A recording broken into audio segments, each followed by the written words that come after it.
everybody, Bandicoot Commando here, and welcome back to Uncharted 3! Last time, it did it again? Why is it always putting me back at Atlantis of the Sand? Whatever. Whatever, it's been done. I've gotten all the treasures in the last video. That's what we did last time. I went over where to get all the treasures in each of the chapters.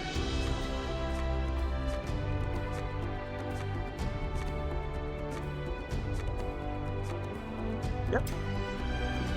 So today,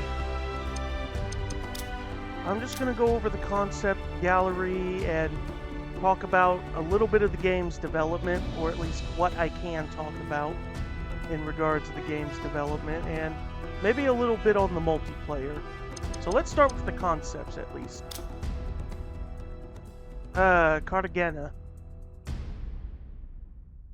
That signature down there, it has 10. Has the number 10, referring to 2010, so these guys no doubtably got to work almost as soon as, like, Uncharted 2 came out, but...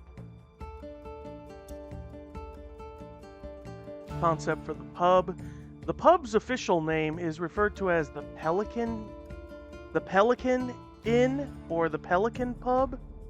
Kind of a nice name. The streets of London. A movie poster. Simon Rickards and Tom Warwick. The 13th Job.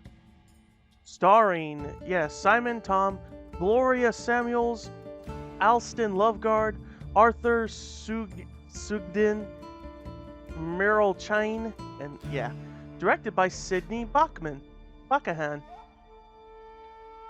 It's funny to see this. Filmed in surround-a-vision with intentional color. Yeah, these are just advertisements you'll find on the subway.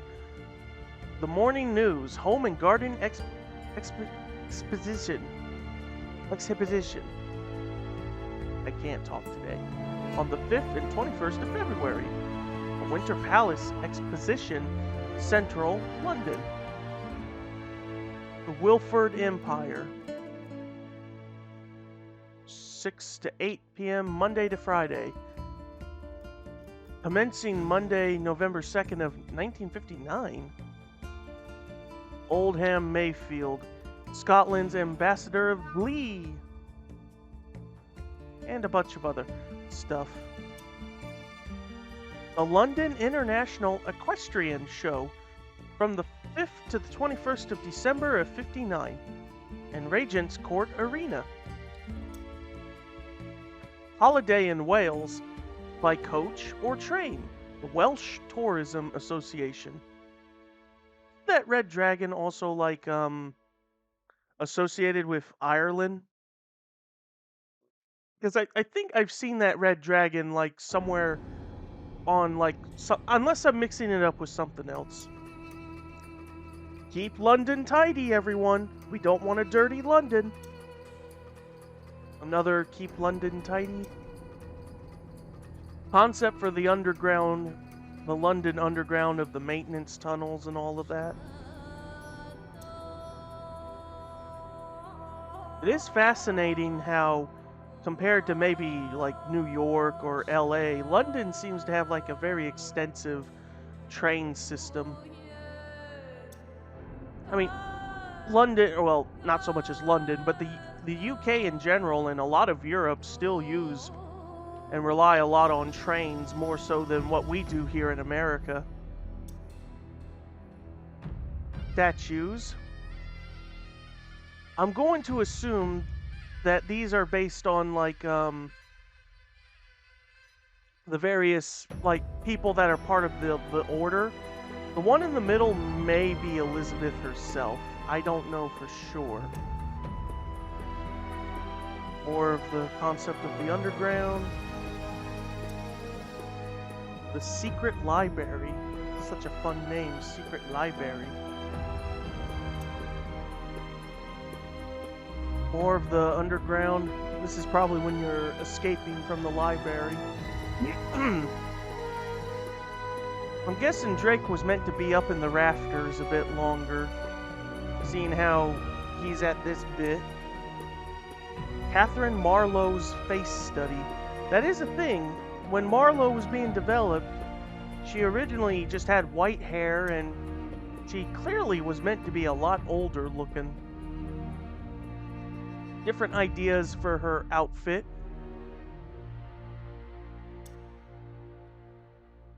Another idea of Marlowe's outfit designs.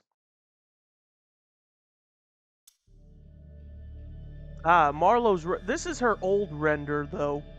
This render was used, I believe, in the well, not the teaser trailer, but in one of the trailers of the game, and it's a lot different than what it is in the final version. Like, she's a little more wrinkled in the face, and her hair is a little blonder in the final version. Charlie Cutter ideation. Didn't stray too far off from the final design. Yeah, here we go. Different designs of Cutter wearing different suits, and I think his haircut was different as well. The young Drake concept.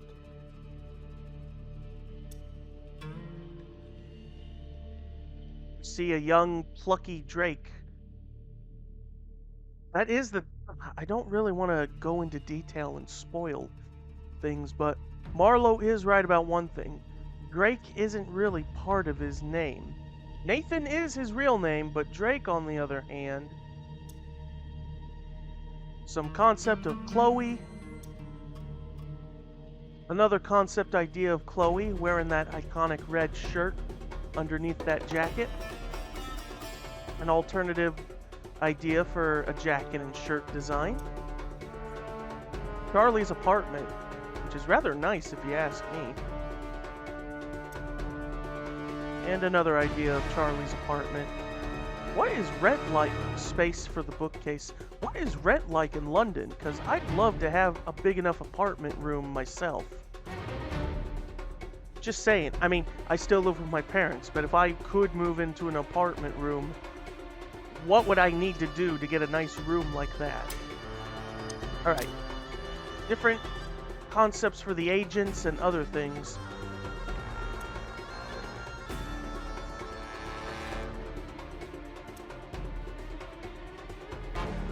Kind of gives off like an Agent 47 feel. Yeah, just your regular 007s, as I'll call them. Where did this whole, like, I mean, I don't know if it's true or not, but where did this whole, like, British Secret Service thing originate from? Like, did it really come from, like, this so-called Hermetic Order? Early design for Talbot. More designs on Talbot here, with and without his suit. He's also wearing a vest, a bulletproof vest. That's why he was able to survive his gunshot from Charlie. Concept of the chateau when it's on fire. More concept of the chateau with it being overgrown. Again, this would serve very nice practice for The Last of Us, which would come out after this. There's hardly any chateau with this. Like, I mean, there's that brick wall, but it's nothing but forest. Yeah, this time nothing but forest. I would like seeing how well done these, because in both this and The Last of Us and Uncharted 4 and Last of Us Part 2, I would honest to God love to play a Naughty Dog game where you're just in a forest. Like, no cities, no nothing, like, you're just in the forest. Like, in the maybe some playing fields and such, but, yeah.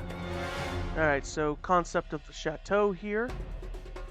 Drake did say how parts of it were completed, were started back in the 11th century, and when the Renaissance era came, that's when it was finished.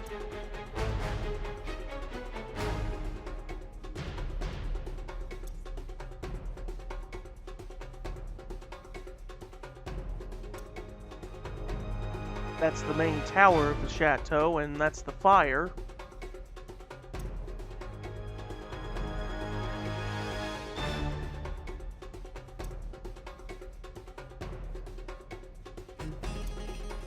Right.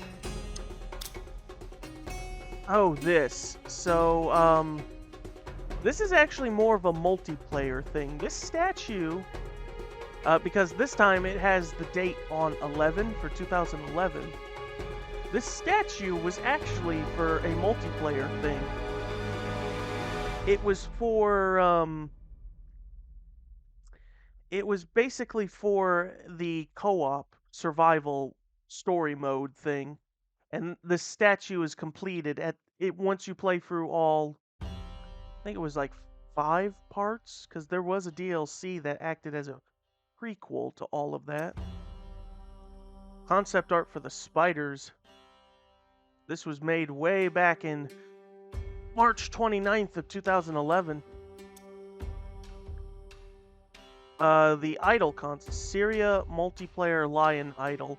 Yeah, it says Syria, but again, in the game's multiplayer, and if you did plunder, which was basically capture the flag, this was the idol. The idol had a different design in the second game's multiplayer. Tablet concept, again, with the statue from earlier. I forgot the name, but I think it's meant to be Janus. Yeah, Janus, the two-faced god. Different concepts of the statues that you see in the Citadel.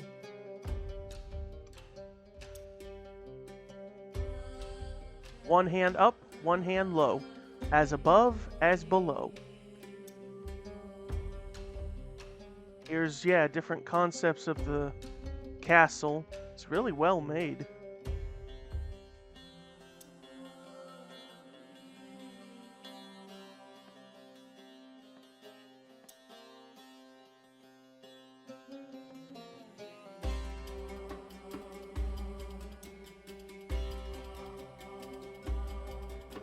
Wondering if the statues might have had a bigger importance.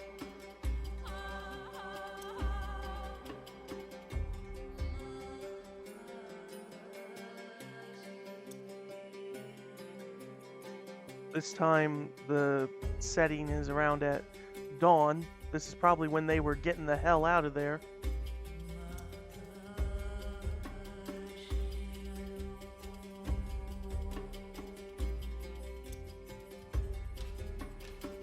I'm guessing there was a point where Drake would be like in the, I don't want to say the catacombs, but they had to go through the catacombs of the castle?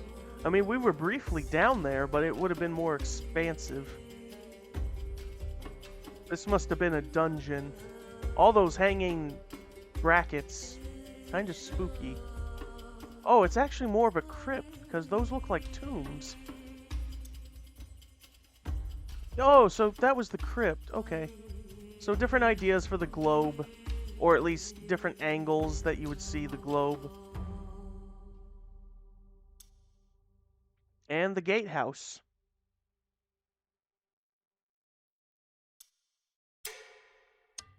Yemen. We're out here in Yemen.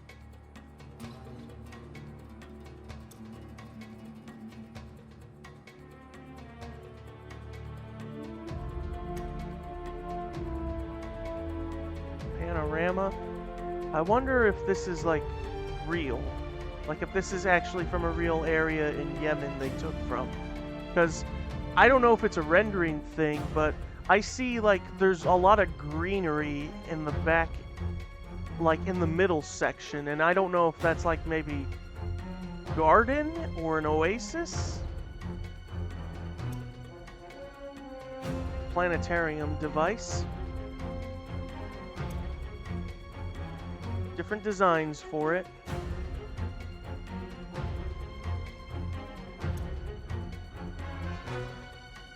Same thing, but pretty much close to final. Yeah, it's just called the Yemen Temple.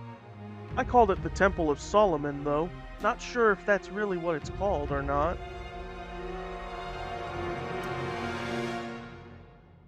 The gear puzzle room.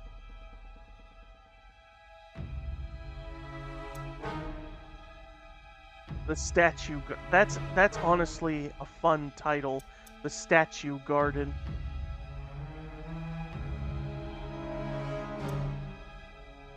The murals.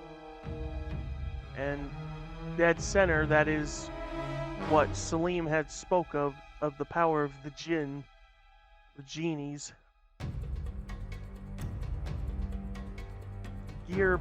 That's not really part of the gear puzzle. That's part of the floating of the statues. That's the gear puzzle concept, though. That's the wheel that you turn it with. 'Cause yeah, that's unrelated. Okay, the cruise ship approach. Instead of just getting lucky and getting on board, Drake obviously took a small speedboat raft to get there. This is what the ballroom in the cruise ship looks like. All perfect and pristine. And this is the revision, and this is basically what it looks like. I like on the bottom, it says Jack, and then it shows like face, a body. I'm wondering if this is meant to be like an in-joke of some kind. Like if it's meant to be like another artist or someone at Naughty Dog and they just threw that in as a joke. The sideways, you can not only see Drake on the chandelier, but there's other pirates in the area, so I'm assuming during the whole escape bit, we probably had to deal with more of Ramsey's men, because when you get to the bottom, there's a few guns lying around, so it's possible they were considering another firefight. Just the concept of the chandelier and how it would look. It's very nice and shiny when it's lit up. Hallways of the ship. The graveyard, yeah. I called it the dry docks, but the ship graveyard is essentially what it is. This is the hold while it's flooding. And also, I just realized, this was actually an image that was used in the credits. It does make me remember that, yeah, some of the credits did use some of the concept art. The graveyard escape as you're trying to catch up to the cruise ship.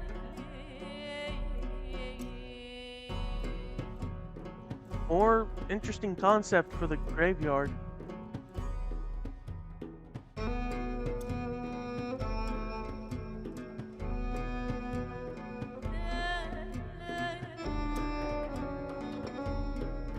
More of the hallways as it's clean and as it's flooding.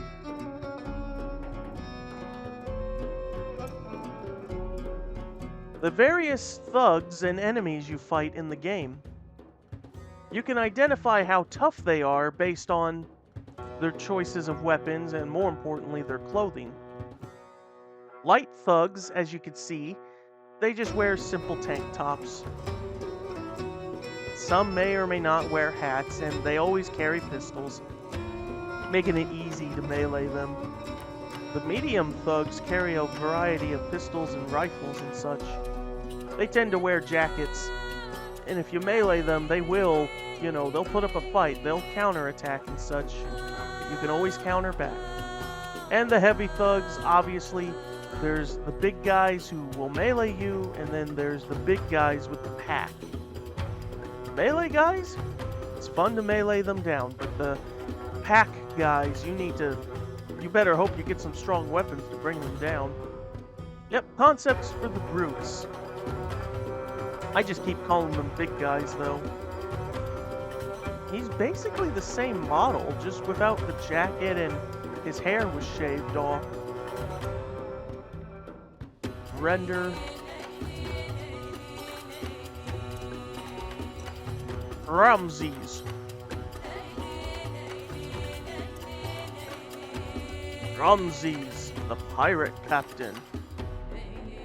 I do like his hat.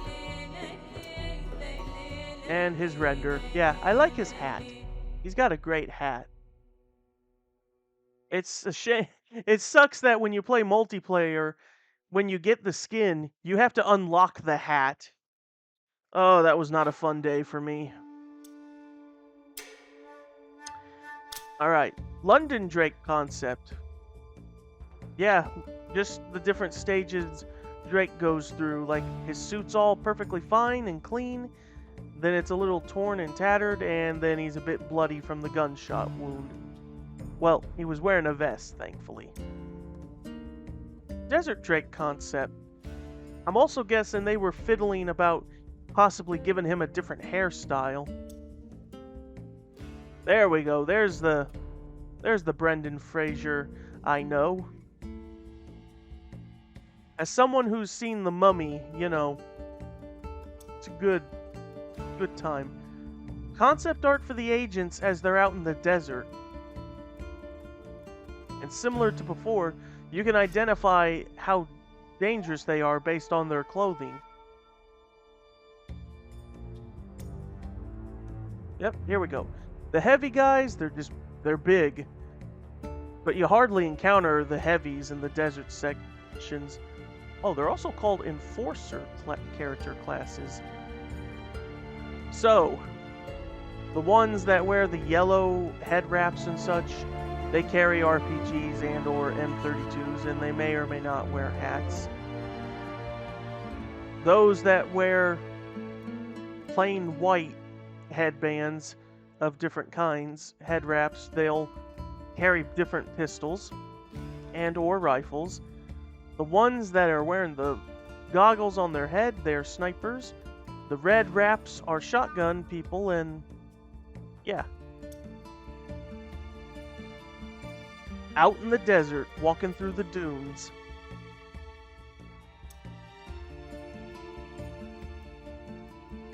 I like this art piece because it looks like, I'm thinking that's Drake, but he looks like a tourist that's way out of his depth.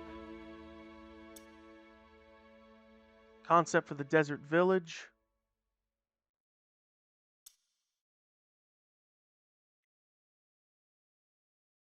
It reminds me a bit of Spargus from Jak 3. If not Spargus, there's also a similar abandoned settlement out in the wasteland. It's where you had to go up and round the baby leaper lizards. Coincidence that the third game in Uncharted takes place in a desert setting like Jak 3? Coincidence? Oh yeah, back to business though.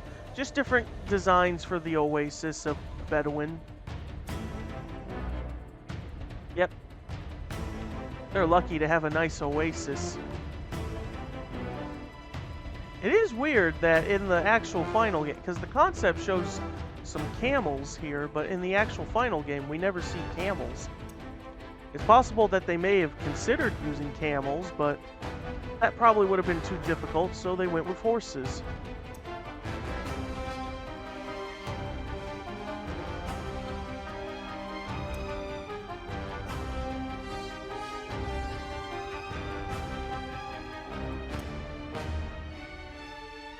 Yeah, just various concepts of riding through the canyons to catch up with the convoy.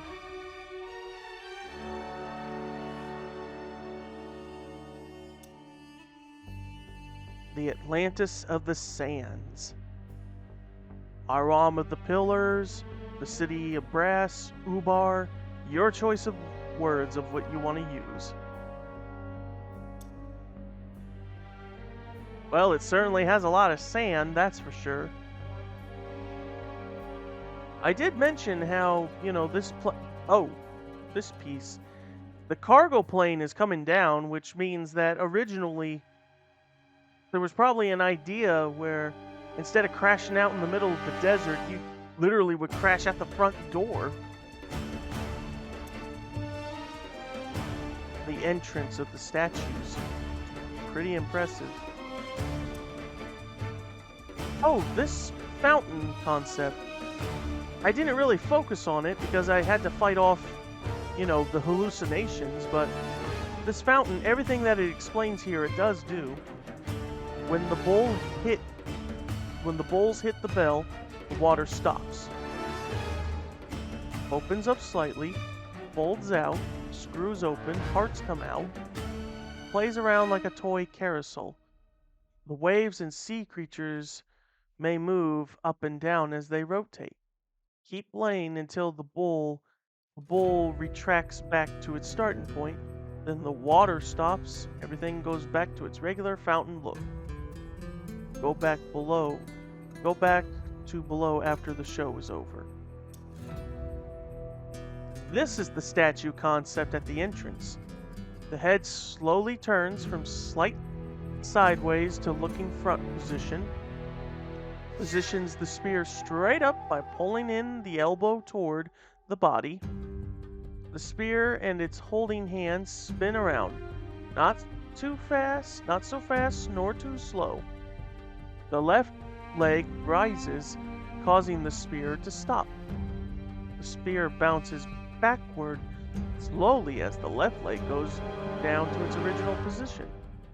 The spear stops perpendicular to the ground. The figure resets the spear to the original position. The head turns sideways a bit. The cycle should continue with a good amount of pause.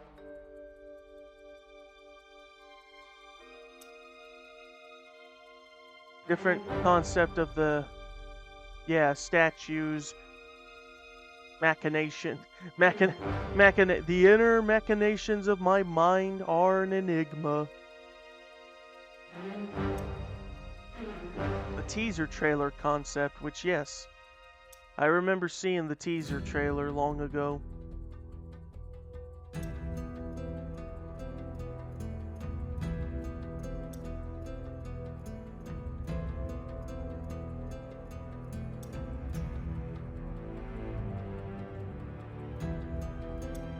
I thought most teaser trailers for games, they would just simply use gameplay and not make original footage, but The beginning montage, the storyboards for them. So just Nate and Sully walking down the rainy streets of London.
And that's it.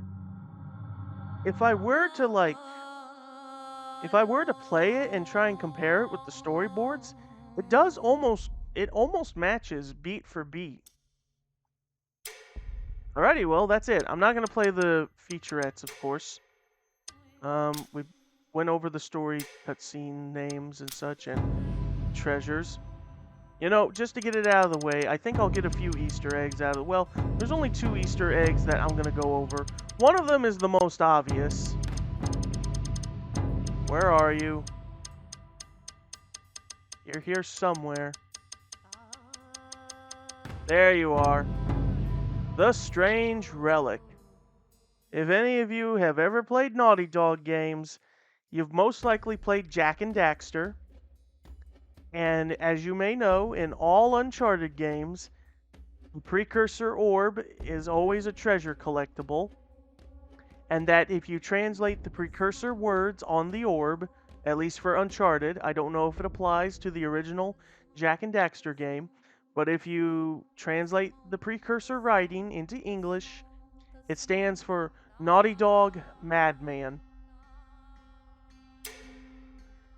The second Easter egg that I can't exactly show, but I'll try and get an image for it at least, is, let's see, gotta keep going until I find it. I think it's on historical research because it's a bit of a long cutscene, but basically when they escape the Citadel and they take the tourist bus to get out, on the rear view mirror, hanging on the mirror, is a little plush, and if you look at it closely, the plush actually resembles Sackboy from the Little Big Planet series. It was growing in popularity at the time when the game came out, so it would make sense to include it as an Easter egg. Okay, I do not want to... Wait.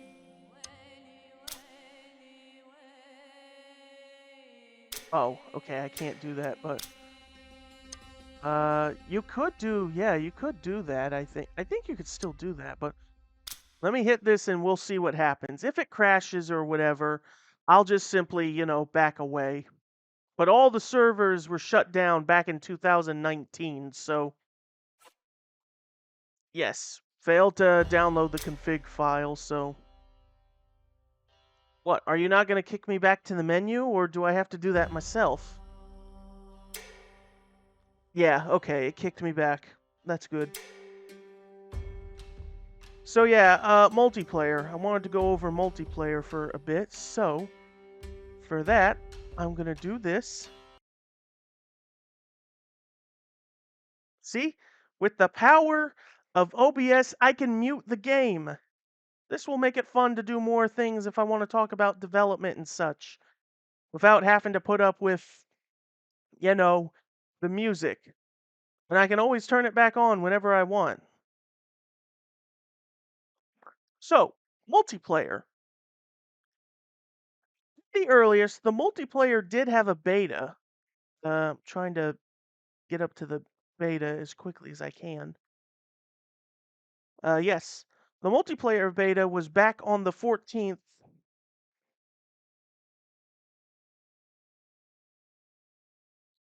Let's see. Okay, yeah, the public beta was released on July 5th of 2011. Early beta access was available if you bought Infamous 2 or if you had a PlayStation Plus subscription. I did have the beta, but I did not get a chance. I never did redeem it. I'm a little sad that I never got around to redeeming it, but I don't regret it that much. But if you do the multiplayer beta though, there's a lot of stuff and things that never went into the final form, but before I at least um um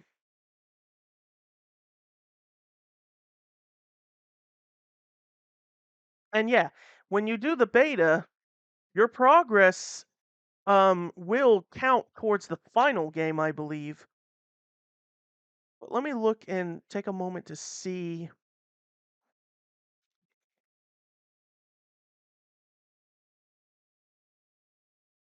So yeah, the max rank you can hit in the beta was rank 50. There was more than just 50 though. I'm trying to see though, because this will apply to later stuff here. Okay, don't want to go over there. Don't want to go over those.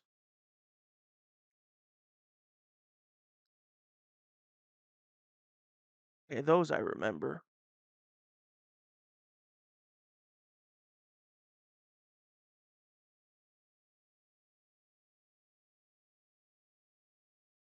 Okay, yep, those are there. Hang on, I'm still scrolling through to find stuff. Here we are. I wanted to find characters because a lot of these characters would also appear in the final beta as well. So, on the hero side, oh, by public, I mean the final multiplayer. So, for characters in the game, in the multiplayer, on the hero side, you have, as it's referred to in the final game, the custom hero. In the beta, they were known as the treasure hunter. But also on the villain side, you have the custom villain. The custom hero and villain, it's exactly what it is. It was just a character that you can customize in default. There were about 3 variants in terms of its appearance and skin. One appearance made it look pretty much American, I'm going to assume. One of them made them look a bit on the bald side, and then there was a third that made them look African, African American. And there were various outfits and such that you can have them wear and such. There's also 5 different voices you can have them. You can give them American sounding voices, give them English sounding, British sounding voices, or you can give them more like low voice Russian kind or pirate sounding kind of voices. This just applies to both the custom hero and custom villain. Which, speaking of which, in the beta, the custom villain was known as the pirate. Now, back to the main heroes, though. Your heroes were Nathan Drake, Sully, uh, excuse me, that's it? Oh, I'm still on the beta, so, but other than Sully, you had, well, it's obvious on who the other characters were, but stupid. I hate how this thing is set up.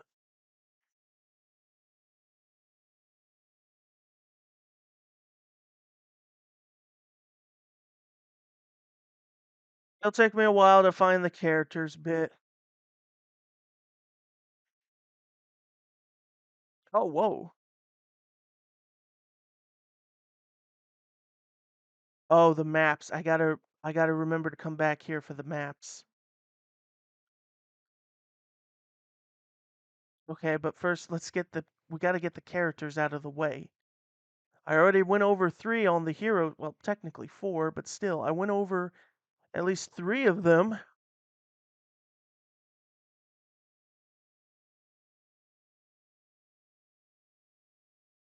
Um,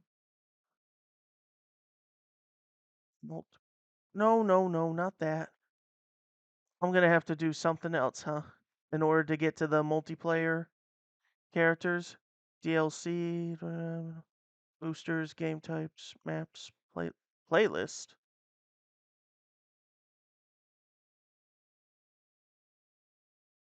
Yeah, it's not telling me about characters. I would have to I just have to go to the characters themselves here. Okay, here we go. This might be able to help me. Yeah, this might help me a bit.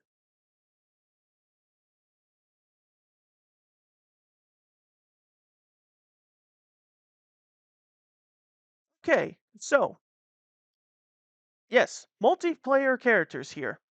I've already went over some of the heroes, so more of the heroes are Elena, Charlie, Chloe, and Salim. Now, later down the line, more characters would be added either as DLC and such. For heroes that you can get as DLC, they are trying to find them. There's more villains than heroes, just saying. Jeff, back from Uncharted 2, yeah, we have Jeff, Carl, and Tenson. You can also get Donut Drake's skin, and of course, our good friend Marco Polo, the skeleton. And unlike in the last game, unlike in the last game where he was nothing but a single player skin, Sir Francis Drake's skeleton is also on the hero side as a playable character. To a lesser degree, there are variants to the skins, obviously. You can play as Wetsuit Drake or Drake how he looked in Uncharted 1. Well, Golden Abyss, actually, because Golden Abyss was coming out as well the next year, so they had to promote that. And then, of course, I mentioned Donut Drake, and then there's Desert Drake, and then Drake in his tuxedo. Then I believe there's his winter outfit from the second game and his heist outfit. Sully, same deal with Sully, having his look from Borneo, and then from the first game, and then his outfit at the end of Uncharted 2. And even Sully in his younger years, when during the flashback. Elena, same thing with Elena, just her standard look, her appearance in the first and second game, her winter outfit. I think her wetsuit was also a costume as well. Charlie didn't have any other variations, but there is a Donut Charlie skin as DLC. At least I'm pretty sure there is. Like I see Donut Drake and Lazarevich. I guess they didn't put all of them on here, but still. But I do remember there being a Donut Charlie, I believe. Chloe, and again with Chloe, with her variations, her winter suit, her heist suit. I think those were the only ones she had.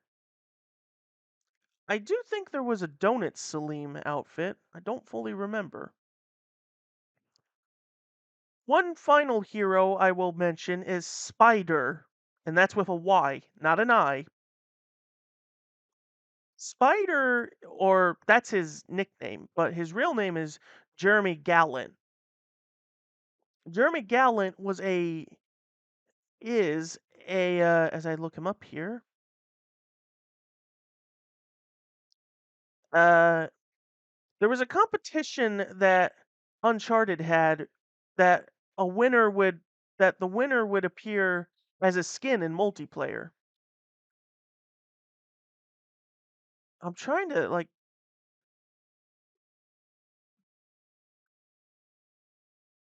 yeah, this is the fictional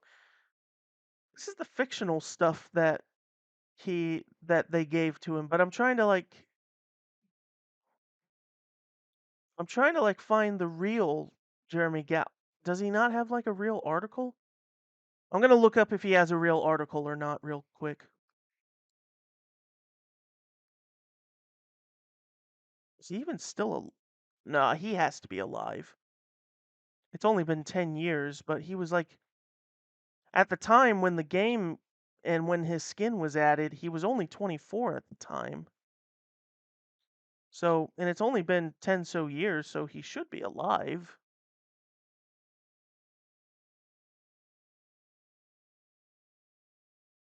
Oops. Here it is. I got it.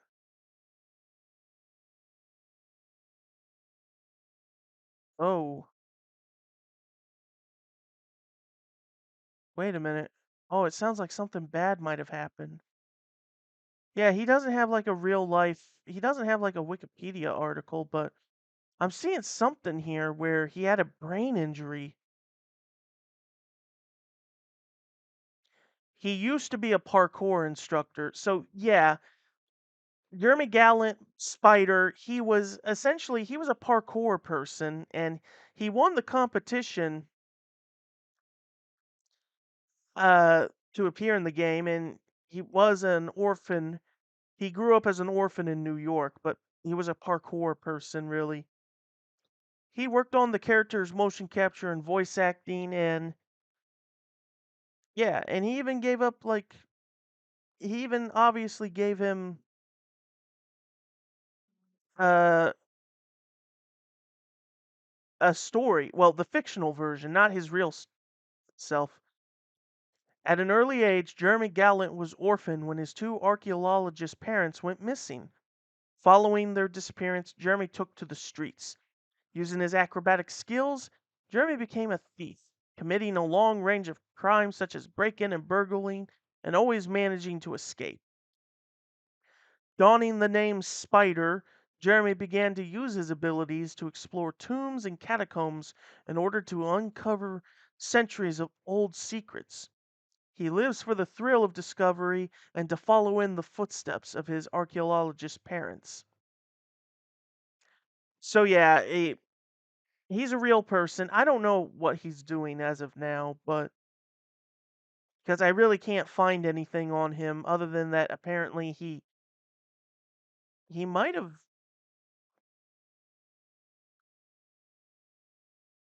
um okay. I thought something terrible happened to him, but one of the recent, I can't say recent, but one of the things he did apparently was he did a fundraiser where he was trying to raise 5,000 and he was almost there. Like as of now, he's at 4,193, but I think the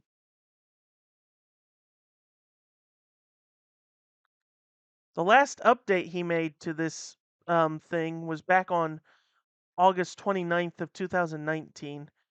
But he had some kind of injury where he fell, not related to parkour, and it left him with a broken nose and a traumatic brain injury. It cost me the two jobs that I had and has led to permanent brain damage. Wow. Oh, wow. So that sucks. He says that my motor skills are no longer what they used to be. I'm having trouble gripping things. Sometimes takes me 10 minutes to get up in the morning due to dizziness. That's no different from me at times.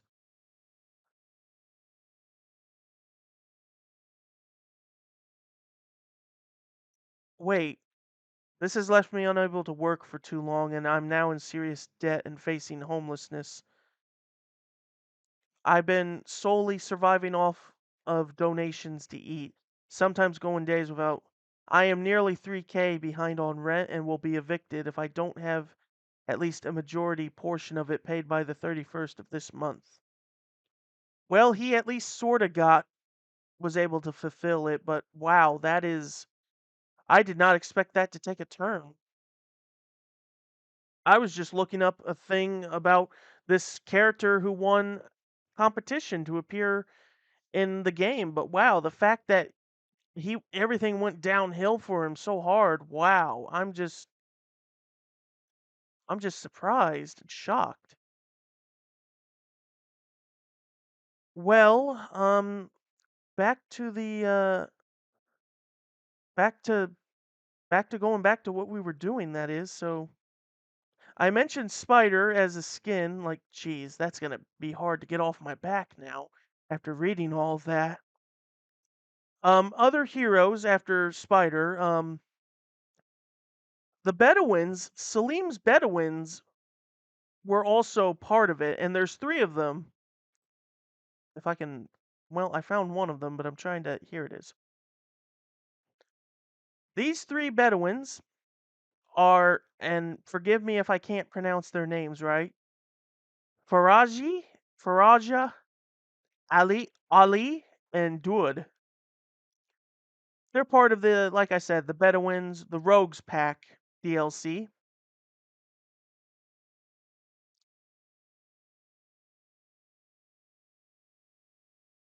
You can also alter their voices if you want. I think the same goes to the other like of these DLC stuff. You can sometimes alter their voices. Okay, here we are. Other heroes, if I can find them. Well, I was right about Wetsuit Drake, so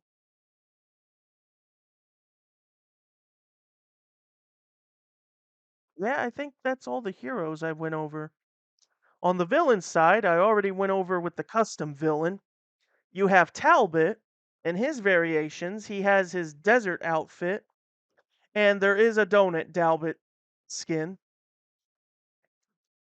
Um, you have the various like agents as DLC and such, like Agent 13, 44, and 99.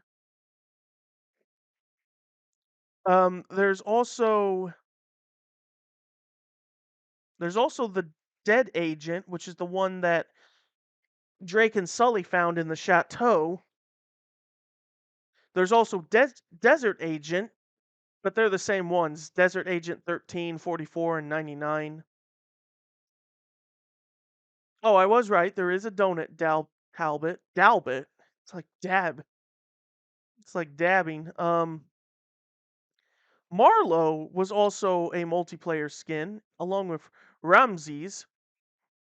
That's weird for Marlowe because, Marlowe does no combat at all in the main story, and yet she's very playable in multiplayer and very capable. But as for her variations and such with those skins, there's her outfit from the end of the game, her desert outfit. Then there's her suit that she wore in London. And then there was young Marlowe, much like the same thing with young Sully. And as for other villains, um, well, you got Roman and Navarro and Raja from Uncharted 1. You got Lazarevich, Harry Flynn, and Lieutenant Draza for Uncharted 2. And by extension, you got Lazarevich's men, so Zorskol, Voldik, Petram, Sark, and Lulvik. I do believe as well that from Uncharted. Oh, there we go. Finally, I found a list to the multiplayer skins. Stop with the stuff. Yeah. Oh, so now that I'm looking at this better, now that I actually found the list of characters here, I forgot. Sully does have a variant of skin he can have, which is his tuxedo from the beginning of the game. Marco Polo's, Francis Drake, Donut Drake, as I went over before. Drake's appearance from the first game, Wetsuit Drake. Elena's appearance from the first game. Then we have Winter Drake, Winter Chloe, Winter Elena, Tenson, Schaefer, went over all that. Nepal, Nepal Drake, which is basically his appearance throughout the majority of the game, along with Elena and Chloe and Jeff. The Donut Pack. So, other than unlocking Donut Drake, you can get Donut Sully and Cutter and Salim. Went over the Rogues Pack 1 and 2. Unavailable, unreleased, or limited edition skins. Red Shirt Drake, which is based on the famous baseball shirt. You can unlock this skin with a special code, but you can also purchase it from the PlayStation Store. And then there's Subway Drake, which is basically a variant of Drake wearing that same baseball shirt, but it's yellow and green. This was through a promotional event with Subway, and I remember seeing that ad both on TV and YouTube so many times. Just a quick sec, and okay. Villains. Already went over the custom villain and Talbot and mentioned Ramses. Skelzor, back from Uncharted 2. Genghis Khan, also from Uncharted 2. I mentioned all the other DLC villains, but let's try that again. Roman, Navarro, Raja, all from the first game, alongside Raja's pirate, Kronkosko, Lazarevich, Draza, Flynn, Petram, Dragon, yeah. Oh, and the Dead Explorer, too. There's also Donut Eddie and Donut Ramses. I mentioned the desert agents and the regular agents, but there's also the thugs that you fight at the beginning of the game and in the chateau. They are Mickey, Ron, Tommy, Winston, and Remy. Good names, huh? There's also a Donut Lazarevich skin. And last but not least, and a very surprising, a capture trooper. The capture trooper is in fact a Helgus soldier from Killzone 3.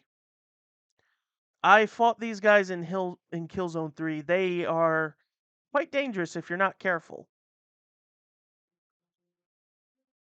Luckily, they're not that dangerous in this game. They're just nothing but a cosmetic skin. But yeah, at the time when Uncharted 3 came out, Killzone 3 also roughly came out at the same time, so it only makes sense that they would do that. To a lesser degree, I mentioned that Drake's appearance from Golden Abyss was in the game, but on the villain's side, another character that was added was the villain of that game, General Guerrero, or Roberto Guerrero. Again, this was all to promote Uncharted Golden Abyss that was coming out. Well, I think that's enough for the skins. Let's get to the maps. All right, let me go back in time a bit and find. Oh, wait. Go back to that. Um, let's see. Skins, treasure trophies, DLC, boosters, maps. Here we go. So, the maps here for Uncharted 3, we got quite an interesting selection of maps. You have the airstrip, and the airstrip's a fun one because it's actually a two-part map. The first part of it is that you're on a convoy trying to catch up to the cargo plane going down the runway. After you've done your part, after a set amount of time, a cutscene of the plane will take off and then land in a airfield arena, and then the trucks that were chasing after near the plane, they'll pull up near the gates, and your team, or depending on what side you were on, they'll climb the gates and then they'll finish it from there. After the airstrip, there's the chateau, and then Yemen. The Yemen map is just based on like the alleyways and the rooftops. Then there's the desert village, pretty much the settlement. I should say there are certain events that actually happen in these maps that are hazardous. So for example, I think in the airstrip, occasionally a plane will fly over and just like shoot at you. In the chateau, and this only happens once, there's a part of the map where after an amount of time, the structure falls apart and like the rafters and a bathtub like just falls down, and if you're in there, you're gonna die from that. I don't think nothing happens in Yemen. In the desert village, a sandstorm will occasionally come over and it blinds you for a good bit. The London Underground map is also a two-part map. The first bit is where you and the enemy team are on moving trains that are moving alongside each other, where you'll go back and forth between jumping from the trains and shooting at one another. After a set amount of time, the trains will then pull into their respective stations, and then you can finish it from there in the North Otwood Station Arena. And the environmental hazard for that one is on those respective train track stations, the subways might pass by, so get off of there in time. Then there's Syria, just based on the big arena where you and Charlie had to fight off all of those thugs. A helicopter will occasionally attack the place, so you could shoot it down if you want, if you got an RPG on you.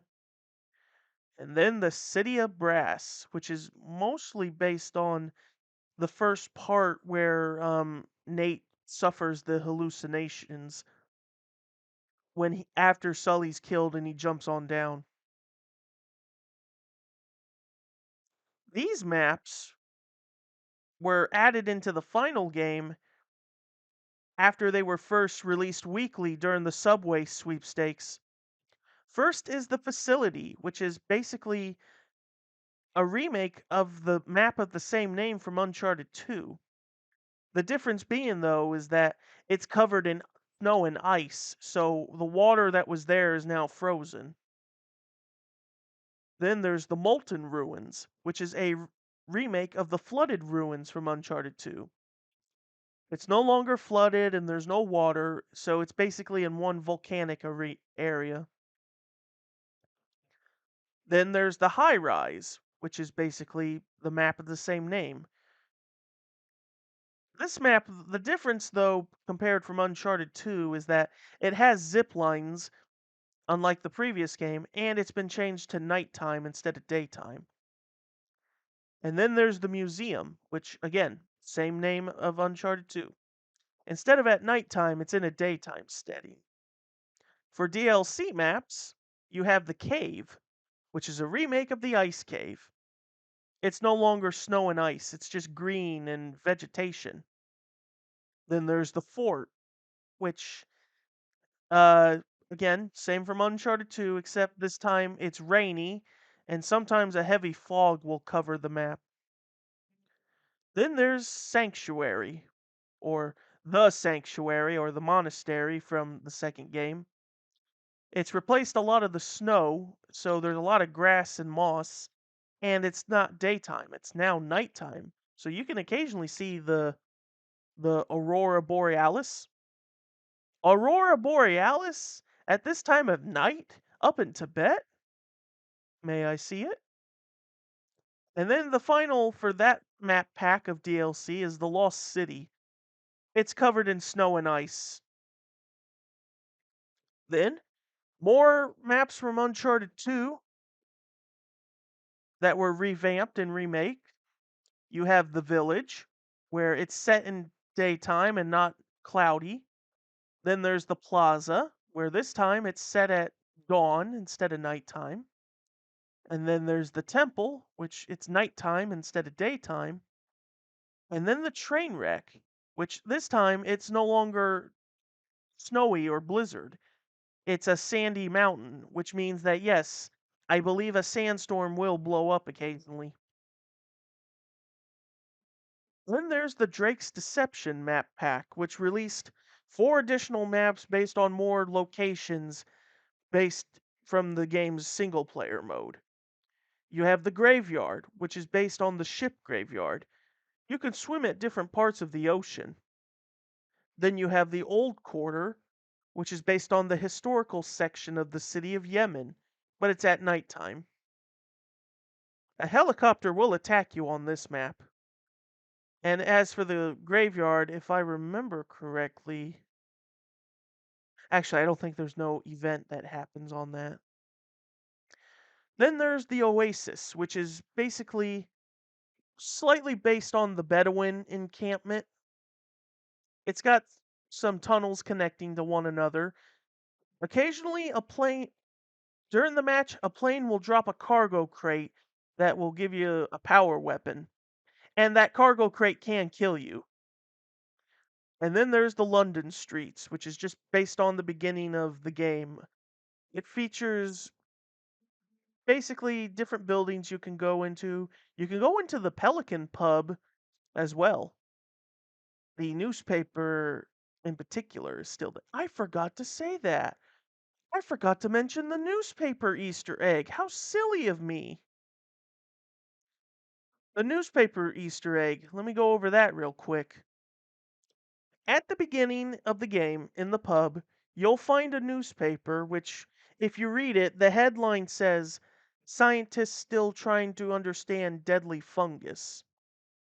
This is a reference to The Last of Us, which was in development at the time. The thing is, though, was that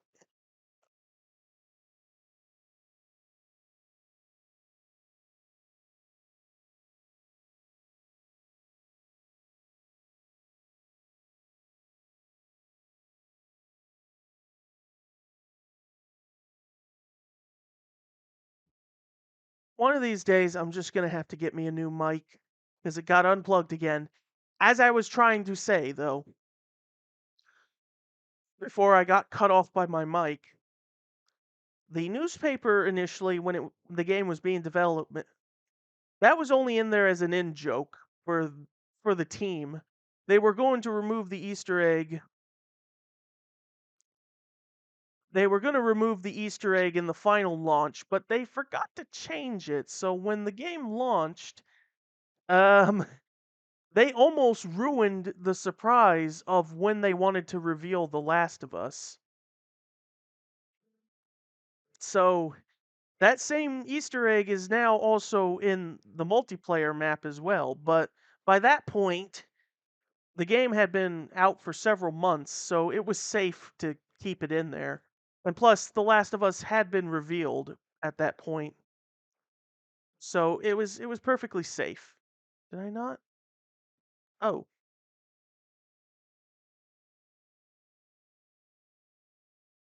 here we go. All right, just wanted to fiddle with Discord there. This map was released on the 2-year anniversary of October 29th of 2013. This is the dry docks. It was originally in the reveal trailer, in the multiplayer reveal trailer, but it wasn't in the final game itself. It's based on a location that was actually cut from the single player game. Let me read to see how it works.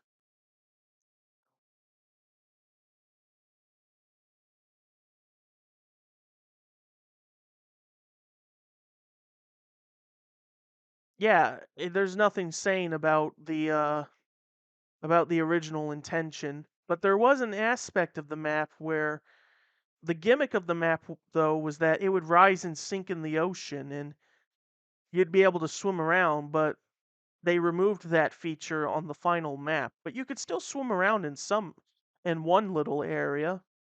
I never got to play the map myself because by that point when it came out, when the map came out, I was playing The Last of Us by then. I was focused more on the factions of The Last of Us. Did mention co-op adventure back with the statue concept, and there are 5 chapters, and then there's a sixth one. Well, it's more of a prelude. But the co-op adventure is like a little story that's not canon in any way or form. It's split into 6 chapters, but the sixth one was like a prelude to start it all. But chapter 1 is in Borneo, where you and 2 other players are Drake, Sully, and Chloe, having to find their way through the dig site from Uncharted 2, get information on what it is that they're looking for.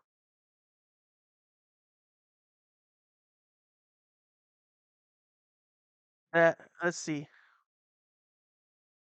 They find a piece of the statue, but it's the half of the other statue. But they find that they have to go to London to find out where the other half of the statue is at.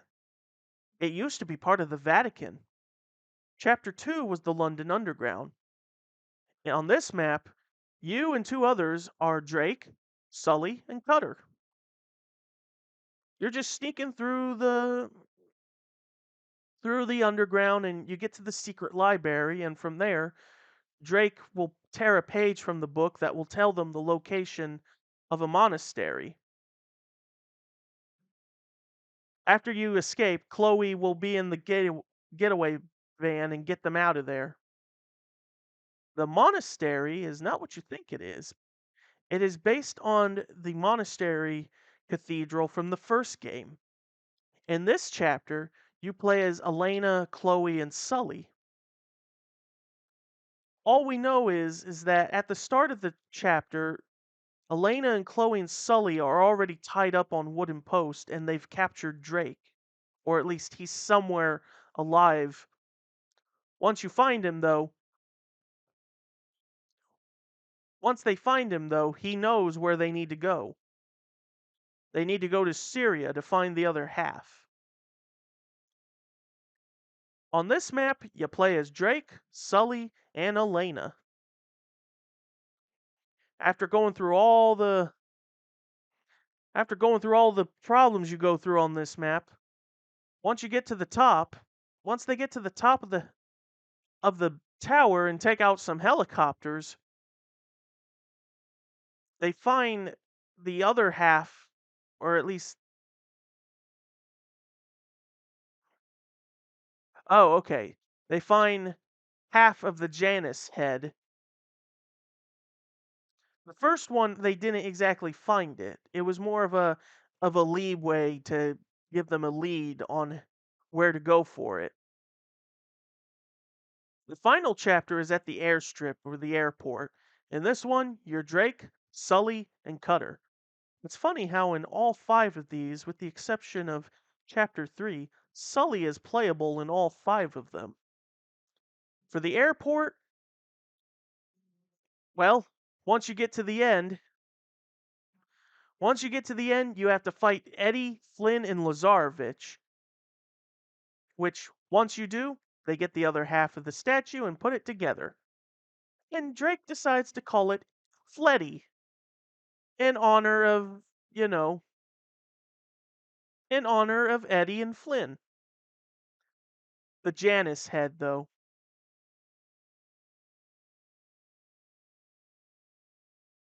Now, there's also the prelude, which, again, it's just a prelude to the of how this whole co-op adventure starts in the first place. But the prelude, which is DLC, I might point out, mind you, that I will point out. The prelude focuses on Lazarevich, Eddie, and Flynn as they wander around the fortress of the first game. They eventually are able to get to the cistern of the fortress, and that's when they find. It's pretty much where they find the whole. That's when they find the whole statue of the Janus idol, and that's when Lazarevich gets an idea that now that it's in their possession, Drake will have to come and find them.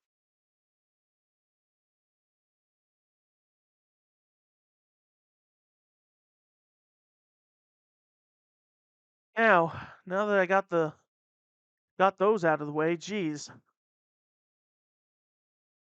Yeah, that's it. That's all I can talk about with the maps and such.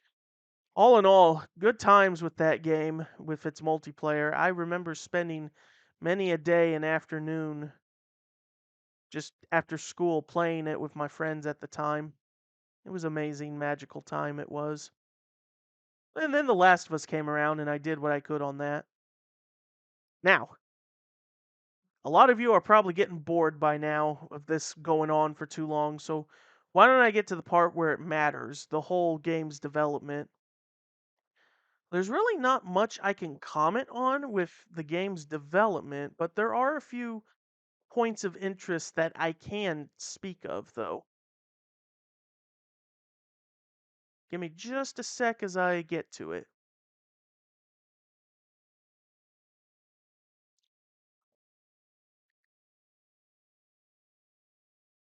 Some fun things with the development and a bunch of other stuff, really. Two of them actually involve Graham McTavish. So, Graham McTavish, who plays Cutter in this game, he played Lazarevich in the previous game, but it's kind of funny when you look at it that way. At the same time, Graham also played Bertrand from Infamous 2, which, again, a Scottish man able to do a very convincing Louisiana accent. Sign me up. Except I'm not Louisiana or anything like that. Anyway, Graham McTavish actually improvised Putter's claustrophobia. He thought it would be funny, basically, of just how this big tough thug being afraid of like tight spaces and stuff like that. But one of the big things, and this is pretty much the only big development thing, really.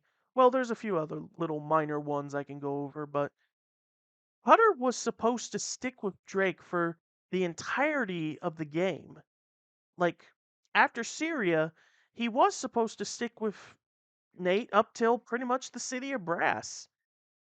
But the thing is, Graham McTavish was cast. He was cast to play in Peter Jackson's The Hobbit, which at the time when the game came out, the first Hobbit movie wasn't even out yet. It would be out a year later in December. So because of that, he had commitments to that. So they unfortunately had to cut Cutter's role short. If you're curious to know, if you're curious to know like which which character uh McTavish plays, he plays, I believe, the first one that Bilbo meets, which is Dwalin. I think that's how you say it. Let me look through it just to make sure.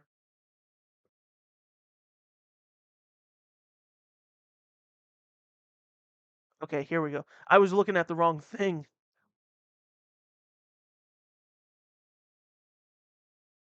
Here we go. That's better. Now I can look it up.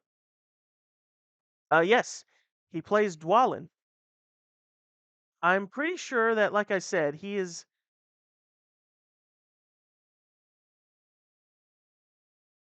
Yeah, Dwalin is the very first dwarf that shows up at Bilbo's house. So you'll know him when you see him. So if you ever decide to rewatch the Hobbit trilogy, just remember that he's the very first dwarf that shows up at Bilbo's place. As someone who, has played Lord of the Ring or played, sorry. As someone who's read and seen, the Middle Earth stuff. So anyway, other than his commitment to the Hobbit trilogy, the only other thing of interest to mention was when it came to story development, Amy Henning explained that the dry docks, or at least the part with pirates, was meant to be a lot longer. In fact, the dry dock multiplayer map was partially based on an area in single player, but the story was going on and there was time constraints as well, so they just had to shorten the graveyard bit to what we have now. But even then, like I've heard many people say how the dry docks and the graveyard aren't really necessary, and I can fairly admit that yeah, the whole pirate section you could have made do without it really. Another thing, another thing is when it comes to Talbot's character. If any of you are wondering like some of the things about him and such, one thing is that especially with when he drugs Charlie and everything was that he was using Black Ops tricks, using the bulletproof vest to, survive being shot and then after drugging Charlie, he used an escape rope to quickly disappear. Basically, I'm going to assume Talbot might have been former Black Ops himself. Who knows? Oh, speaking of, I forgot to get to this point, but when it comes to the chase sequence between Drake and Talbot when he's chasing him down the streets of Yemen, the thing is, it's kind of out of character for Talbot because he clearly could have fought back if he wanted to, but according to Naughty Dog developers, at that point in the game, they hadn't really like they were developing that sequence first, or at least it was one of the early sequences they were working on was like the desert and Yemen sequences, and that Talbot's character they hadn't really fully defined and worked on. So they needed a chase scene and they just figured Drake chasing after Talbot would have been the second bet would just would have been the best case for it. Other than that, I don't think there's really anything left I can go over. Because anything left I can probably explain better at a later point, or Uncharted 4 whenever that comes around, or Golden Abyss if that ever gets re-released on modern consoles. But I think I'm gonna have to end it here. I don't think there's really anything left I can talk about for Uncharted 3, but again, yeah, I don't know how many people feel about it now. Like, the general consensus with the Uncharted games is they consider number 2 the best, and then 4 is like second best, and then it goes like 2, 4, 3, um maybe Lost Legacy, and then 1, and then Golden Abyss. I'm pretty sure that's how it goes, but I don't know for sure. But I like 3. 3 was probably my favorite, and this was way before they revealed Uncharted 4. Like, Uncharted 4 gave itself like 2 or 3 years until they finally, yeah, it was about 3 years until they finally showed a trailer for it, but then it had to be delayed till 2016, which by then I was already out of school by then. Um yeah, I think that'll do. So, thank you for watching this episode of Uncharted 3. That is it. There's nothing left for me to talk about. I hope you all liked playthrough. I did the best I could with it, and honestly, it feels great to be back in the saddle with doing the uh the Let's Plays again. I can only hope that I can stay on schedule with this and not only juggle between doing Crash Team Rumble, but also, everything else with it. So I won't give away or say what the next game will be, but you'll see. So that is it, and I will see you guys in the next one.